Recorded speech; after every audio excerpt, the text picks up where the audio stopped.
With hypnosis research, the first thing to understand about hypnosis research is that there's research that is being done in terms of certain applications, and is hypnosis effective for those applications? And then there's research that's being done in terms of what is hypnosis and how does it actually work within the brain.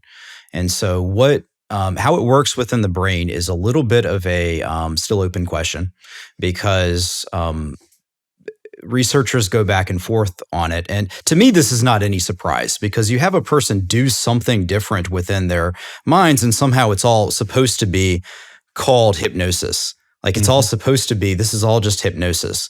But actually, you're having them do different things. So, of course, different areas of the brain are going to light up.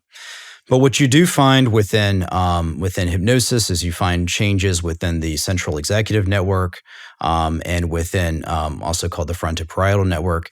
And you see that the default mode network is suppressed or decreased. Now, default mode network, for those people who don't know, is the part of the brain that lights up when no task is being done. So it's the wakeful restingness. So a person is just sitting there, but there's this activity that is going on.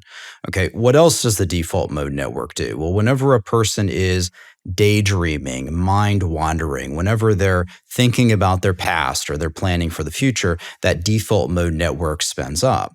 And what the research has found is that hypnosis has suppressed or decreased those default mode network responses, which also means that it is a state distinct from a resting state. So in other words, there's something happening.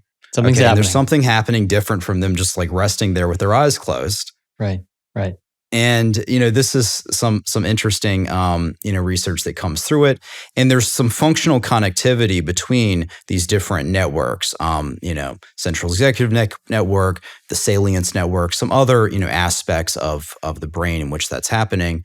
And there is some of the more recent research has talked about the lingual gyrus in terms of visualization, and that actually being perhaps one of the more lit up regions of the brain about that.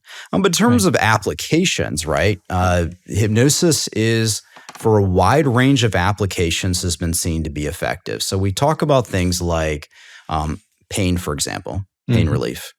Okay, anesthesia is a really well-studied application of hypnosis within the research literature. So when we're talking about being able to have effectiveness within these different applications, one of them is pain. So being able to decrease pain works sometimes even better than anesthetic creams.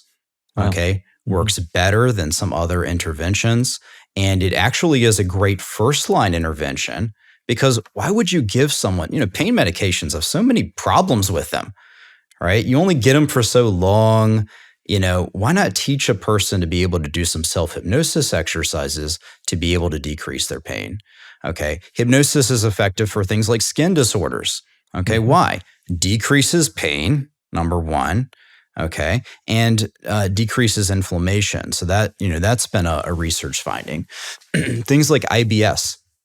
Hypnosis has a pretty strong sense of, hypnosis can help a person with decreasing, IBS symptoms. It can help them with self-regulation. It can help a person with, the typical things in terms of depression, right? There's emerging research being done on depression. There were some problems with earlier studies, but, it's being done, and basically it shows promise for helping people with depression, anxiety aspects. In fact, some of the research is pointing to how people with anxiety disorders or people who tend to be anxious may even be more hypnotizable than others. And disorders that have anxiety features like dissociative identity disorder, those types of disorders actually will respond well to hypnosis. As well. So there are just a number of different applications, childbirth, there's a lot of applications, with regard to that, nausea and vomiting in chemotherapy, for example. It can help with hot flashes. There's so many different applications and areas. And what I would say about all of this is that, effectively, like what happens is, hypnotists use it for these applications. And then research kind of catches up and goes, oh, that's interesting. Let's do a study on that. And then by and large, what they're finding is that it's effective for, a number of different aspects and conditions.